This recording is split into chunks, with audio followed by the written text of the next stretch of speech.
does have a little better early speed than perhaps the top two. And it is curious about the pace here. I have the same top three picks in the same order, so no need to go over more details. I do think that with You Said It All, it does appear that he needs a really rapid pace, to offer his best closing punch. And for that matter, Astounding is kind of a stalker closer as well, although not as deep a closer. Right. But the curious horse for me in here, and I didn't use him in the top four, but is Know Your Options. The outside horse has a really high time form figure and tends to hang around in lower level type races. Draws a tough post, but you got to think he's going to be shipping from out there, hard to the front. Mm-hmm. I wonder how long he can hang on. Hawkwood also has speed, but Know Your Options to me is interesting. I thought about using him third or fourth just in case he gets out there and wings it and gets brave, but ultimately I didn't. Yeah, Know Your Options was just in for 5,000 last. However, they got a big break here. Maybe they saw the forecast and entered because, he is a front-running threat in there. On to the third, 1 mile on the main track, $5,000 claimer, fillies and mares. Scratch part of the entry, number 1, Aubrey. But the other part of the entry, DARPA, in my eyes, was the overwhelmingly stronger part of that Broberg duo. Yeah, Broberg and Diodoro and a few others, they really like to enter too. And, they tend to leave the one in they feel after they've looked at the race has the best chance. DARPA, to me, may be on an easy early lead in this race. Comes off a really dominating win at Delta Downs where he went right to the front. If you look at how this horse raced at Lone Star Park last year in 2 extended sprint distance races, 7/8 of a mile, was really a dominating win, a back-to-back starts.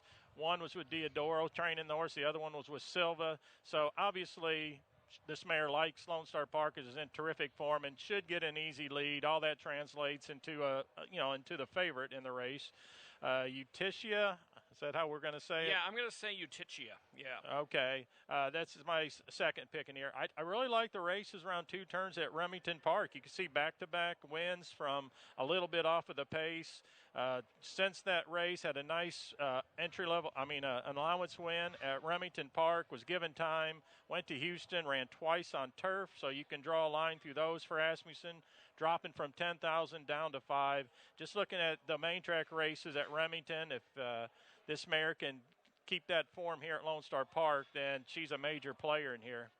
The 3, Stargaze, is my next selection, who ran really well at Louisiana Downs. I couldn't help but notice going through the PPs, when this mare runs for $5,000, not $4,000 or $8,000, runs for $5,000, she's been almost unbeatable. It's a really interesting thing. Just a picture of consistency, too. I know a lot of those $5,000 claiming wins were in restricted company, Louisiana breds, but the buyer figures are very competitive. Yeah, our picks are similar here. I do think we vary a little bit as the card moves on, but, I like DARPA and Utitia for all the reasons you say. My third pick was the 6. She's a hot flash for Kerry Craddock. Comes off a wire-to-wire score on a sealed track at Will Rogers in late March. Always shows really good speed, and I think I just wanted one aside from DARPA. Actually, there does appear to be a bit of front-running for a relatively small field, a bit of front-running tendencies in here. But I threw She's a Hot Flash in ahead of Stargaze. But definitely the top 2 for us are alike in that one. Now, we're going to show video here. We're going to follow the whole race. So, Rick, you can watch along with it as well. There's a scratch out of this race, the 6 Bearings Light. Watch the start of Stone Fox, who is on the inside here. She got out really, really poorly. Broke slowly, drew the rail, and she's going to settle in. She has got the red saddlecloth for number 1. My view of the monitor is a little obscured, but follow the number 1 filly, and she's going to be stuck, Rick, here about 5 or so lengths off the pace early. She was last out of the gate. She's going to move up to kind of mid-pack. I'm going to pick her on top here in this race over Kitty's Queen. Kitty's Queen was in this race as well. And you know what? I hope my horse was wearing the red saddlecloth. Just because she had the 1 hole doesn't mean that she's necessarily the number 1 filly. Yeah, and horses drawing the rail, sometimes that's the bad thing when you got a first-time starter that draws the fence. It's not super unusual for them to break poorly, and when they do, I mean, they're just in all kinds of trouble getting dirt kicked in their face for the first time, because that's not an experience unraced horses get, dirt in their face. So if you have a poor start in your first race, you know, it's trouble, but really did finish up fast. So, you know, certainly will benefit from the experience. Well, I was incorrect. Stone Fox was wearing number 2, not number 1. I was looking at the post position, and I had written the number down but didn't see it, so I apologize for that. I don't know if you got anything out of that video, but Stone Fox was the number 2 filly, not the number 1, but she did have the inside post. She was off horrendously. Kitty's Queen was in that race as well, and Kitty's Queen finished basically on even terms with her. Stone Fox beat her by a head. And then Kitty's Queen came back and ran a 60 in an open maiden special weight race. Took the blinkers off for that one. I don't know. Kitty's Queen was actually the one in the red saddlecloth, being the 1A in that race. So I apologize for messing up that video. But I'm taking Stone Fox anyway. We'll see what happens. Well, Stone Fox still broke last. Yeah, just showed some natural speed to get up within like mid-pack by the time they hit the 3/8 pole. What's interesting watching the video, though, is to see how Kitty's Queen and her debut, how fast she was going. I mean, she was a blur on the far outside there when they hit the wire. So obviously she's shown versatility, right? She's flying in her debut in the same race with Stone Fox. Her second start, blinkers off. You'd think it'd be the opposite, right? Blinkers off, and all of a sudden she breaks first, duels for the lead, and finishes fourth again, as Jim mentioned, in open maiden special weight company. Now in with Texas Breds, earns a buyer figure that's much the best in here.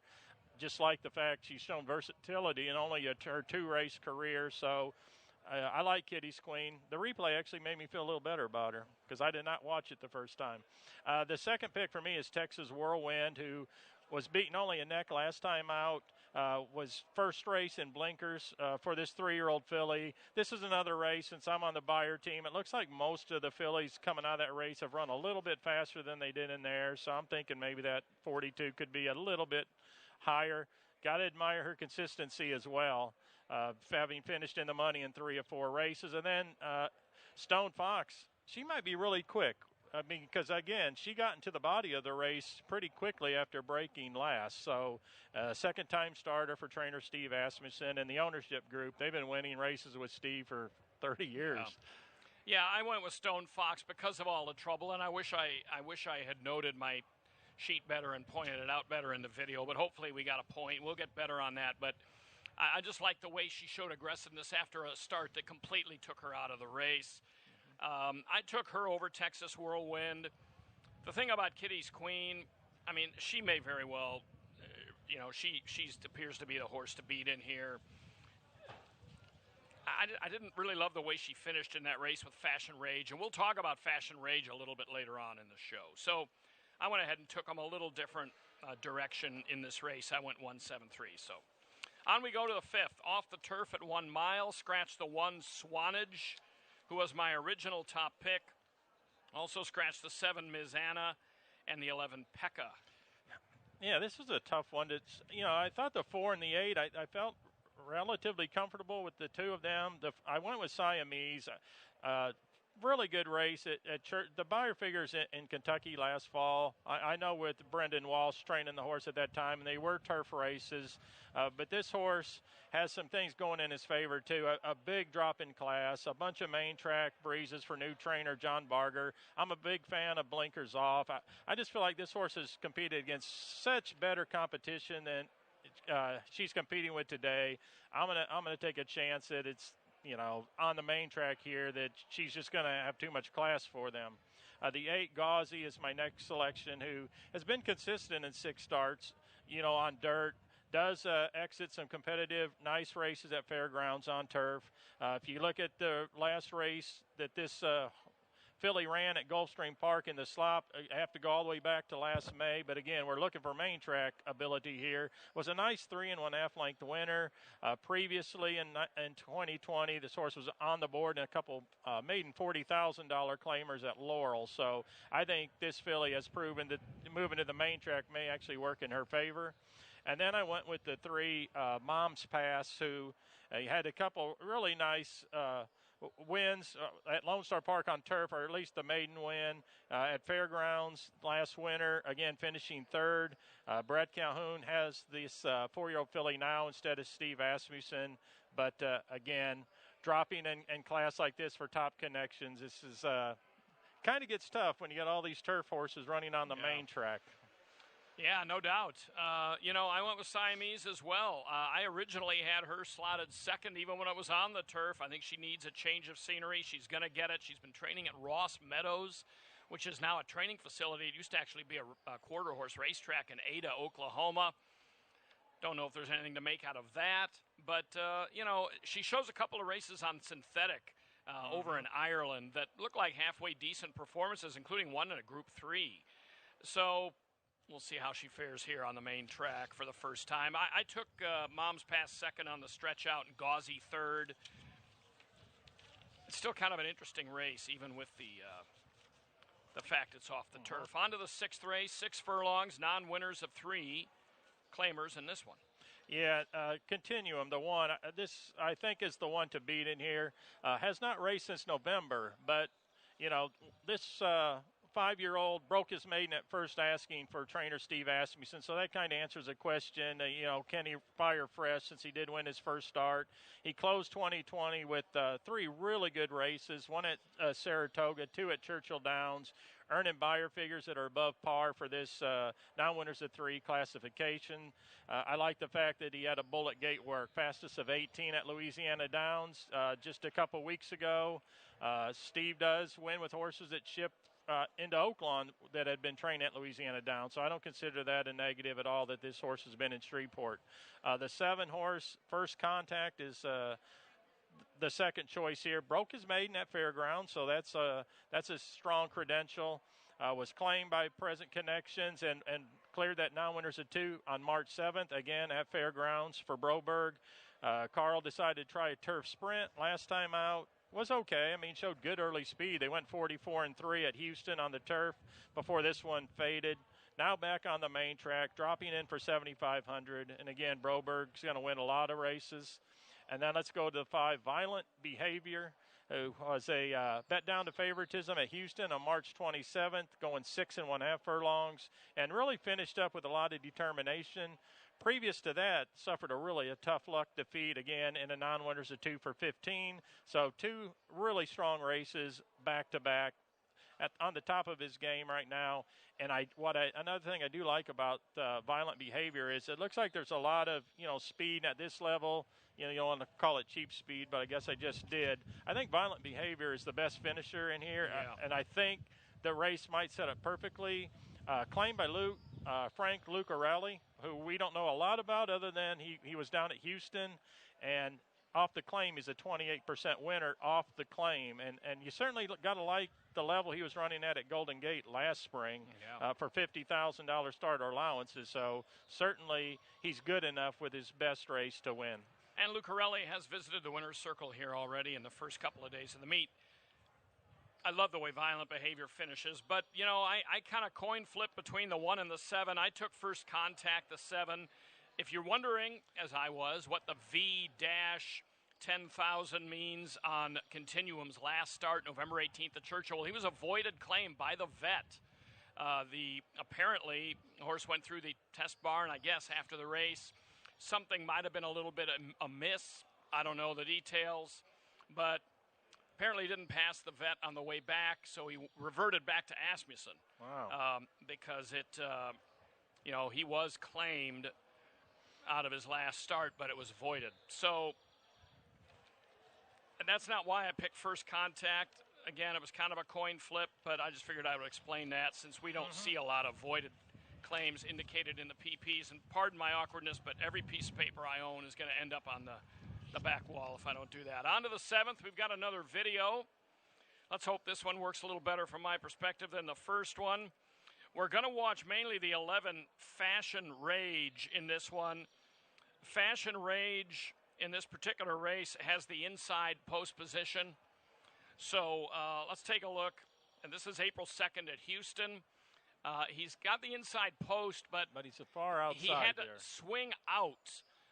If we could have seen it a little bit earlier. He was sitting in behind the leaders, and then he swung 6 wide, and he comes on and wins the race at 1-2 in a 10-horse field.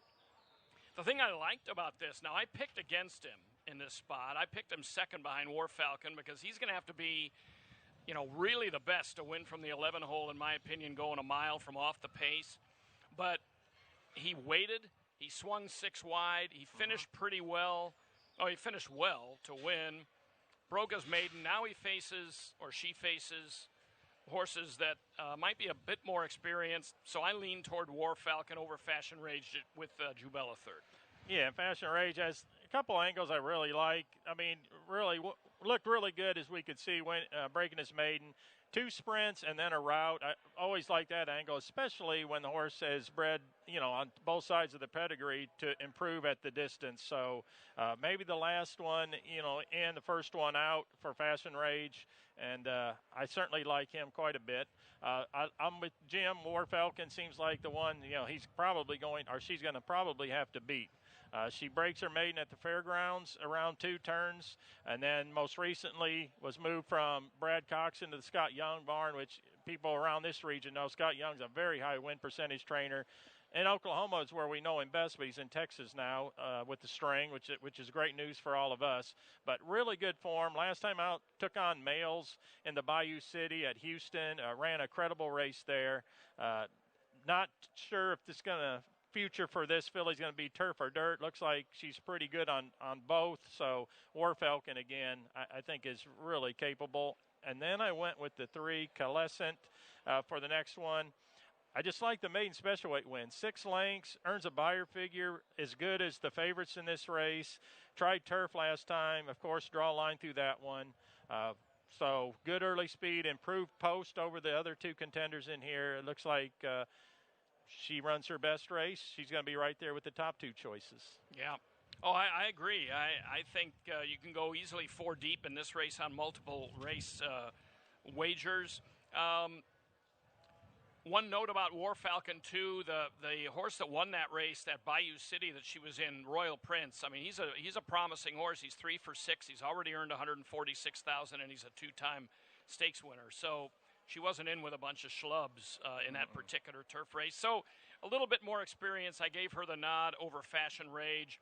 One thing about War Falcon that's intriguing me, so she's at the fairgrounds. She races at Houston on April 3rd, and then it shows her with a Prairie Meadows work on April 17th. So why did she ride all the way up to Prairie, work, and come back? Unless they got the wrong name. I bet it's the wrong name. Last time I checked, it was still on her tab. That probably was yesterday or maybe the day before. I just think that's interesting. Someone made a mistake because they're not even open as far as I know, Prairie, at this point. They're not running. I'm not sure the backstretch is even open right now. Would it be? They don't open for another month or 2. Oh, I think they open on Derby weekend. I think they open next week. I think. They changed their calendar this year. I believe they open this in about a week. But all right. Nonetheless. On to the 8th.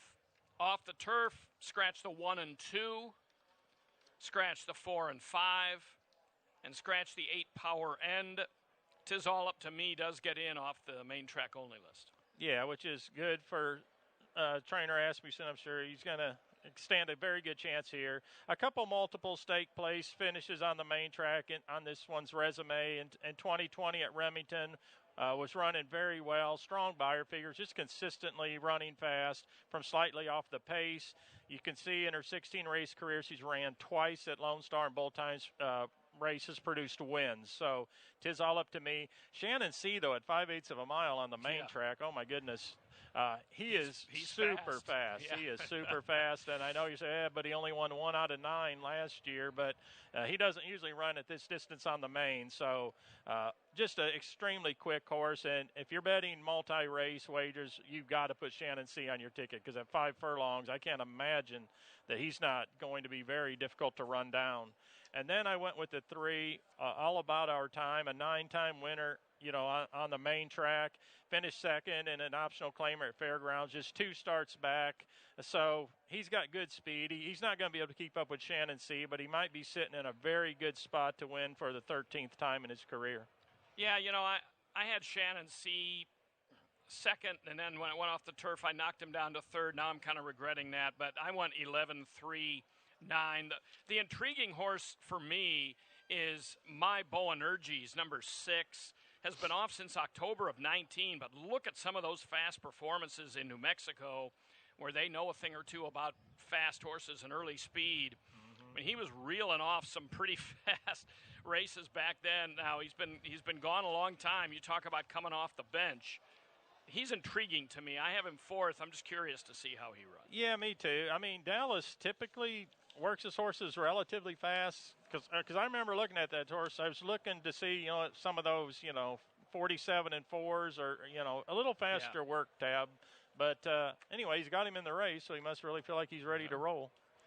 Texas Breds, allowance optional claimer in the 9th, 3/4 of a mile. Who do you like in this one? Well, let's go to the far outside with the 12, Good Judgment.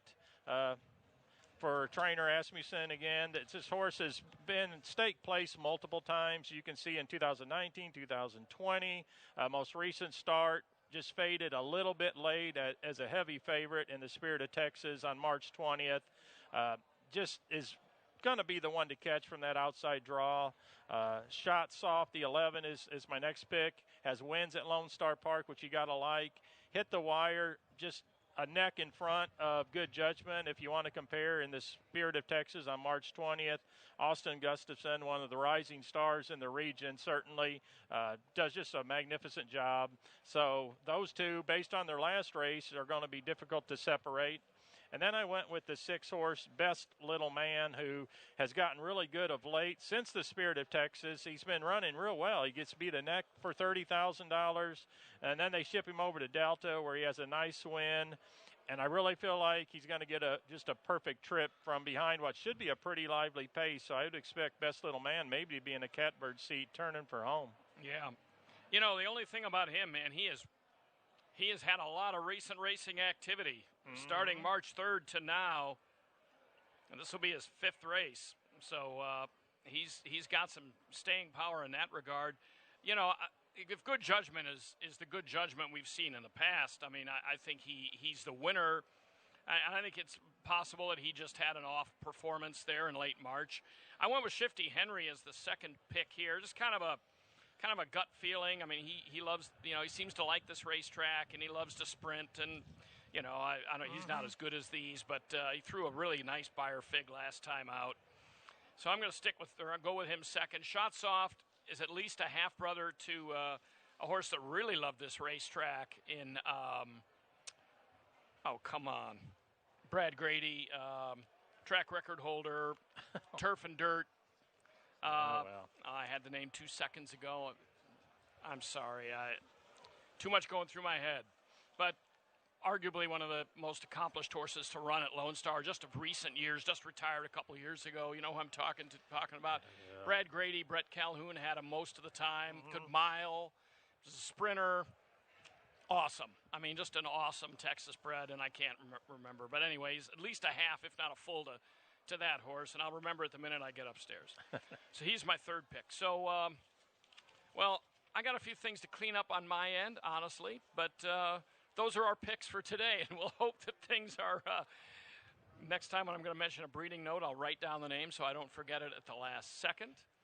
That's killing me that I can't remember that horse. You know who I'm talking about, though? Yeah, I don't. Set a track record on the turf. He was a stakes type, brilliantly fast, especially on the main track.